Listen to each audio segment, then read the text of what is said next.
Resistance strain gauge sensors have a long history and are currently one of the most widely used sensors.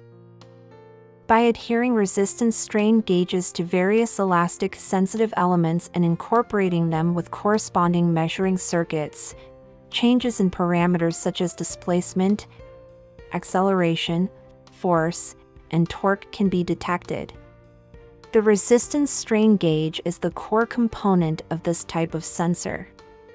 These sensors feature simple construction, ease of use, stable and reliable performance, and are suitable for automation, multi-point synchronous measurement, remote measurement, and telemetry. They also offer high sensitivity and speed, making them applicable for both static and dynamic measurements. So they are extensively applied in fields such as machinery, electricity, chemical engineering, construction, healthcare, aviation, and others. In this lesson, we'll learn about the structure and classification of strain gauges. First, we'll learn about the structure of strain gauges. A resistance strain gauge, also known as a strain gauge, is made based on the strain effect. Typically, a strain gauge is composed of the sensitive grid, substrate, covering layer, lead wires, and adhesive. 1. The sensitive grid is the component in the strain gauge that performs resistance conversion, and the choice of its alloy material plays a decisive role in the performance of the finished strain gauge. So the factors to consider when selecting an alloy material include: A. High sensitivity coefficient that remains stable over a wide range of strains. B. High and stable resistivity. C. Small resistance temperature coefficient with sufficient thermal stability.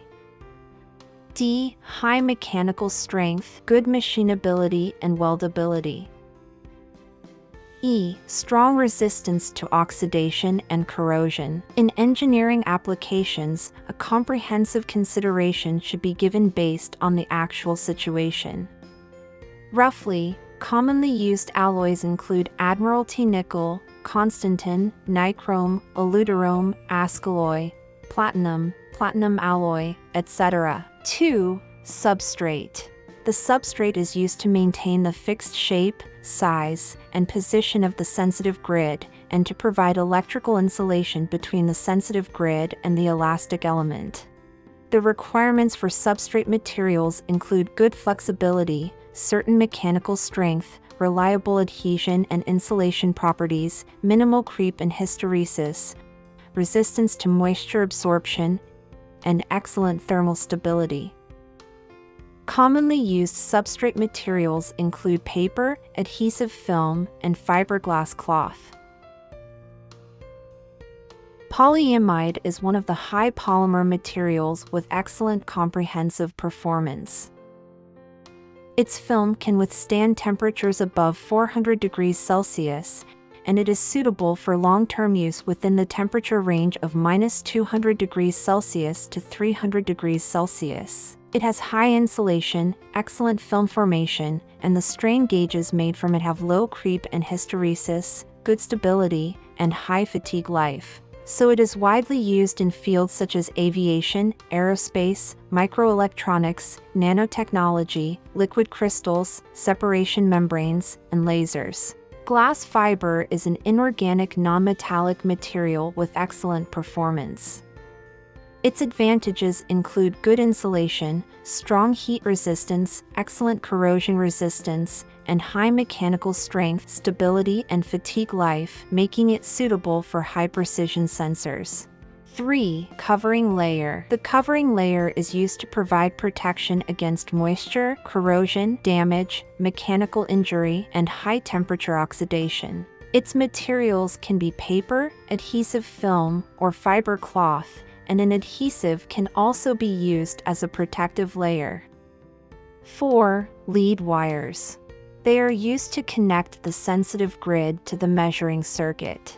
Typically, wire or strip-shaped metal leads with low and stable resistivity and a small resistance temperature coefficient are used. For normal temperature strain gauges, silver-plated purple copper wire or copper strip is commonly used, while for high-temperature strain gauges, materials like nickel chromium, silver, and platinum are employed. For strain gauges requiring high fatigue life, beryllium bronze is used as the lead wire. The connection between the lead wires and the sensitive grid can be made through brazing, tin soldering, arc welding, electropercussive welding, etc. 5. Adhesive. During the production of strain gauges, the adhesive serves to fix the covering layer and the sensitive grid onto the substrate. When using the strain gauge, the adhesive is used to attach the strain gauge to the measured position on the elastic body. When bonding the strain gauge, the adhesive involves in the transfer of deformation from the elastic body to the strain gauge, so the glue layer formed by it directly affects the performance of the strain gauge. In engineering, the choice of adhesive should be targeted based on specific requirements. Next, we'll learn about the classification of strain gauges. There are many ways to classify resistance strain gauges, such as by material, operating temperature, and purpose. Common classification methods include 1. By the sensitive grid material. They are divided into metal strain gauges and semiconductor strain gauges. Metal strain gauges can be further subdivided into wire, foil, and film types, while semiconductor strain gauges can be further subdivided into body, diffusion, and film types. 2. By the substrate material of the strain gauge. They are divided into paper-based strain gauges, rubber-impregnated strain gauges, and metal strain gauges. 3. By the operating temperature range of the strain gauge. They are divided into low temperature, normal temperature, medium temperature, and high temperature strain gauges.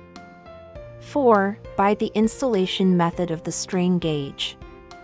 They are divided into adhesive and non-adhesive strain gauges, etc. The focus of this lesson is on the structure and classification of strain gauges. You can check where resistance strain gauges are used in everyday life after class. That concludes our lesson for today. Thank you all.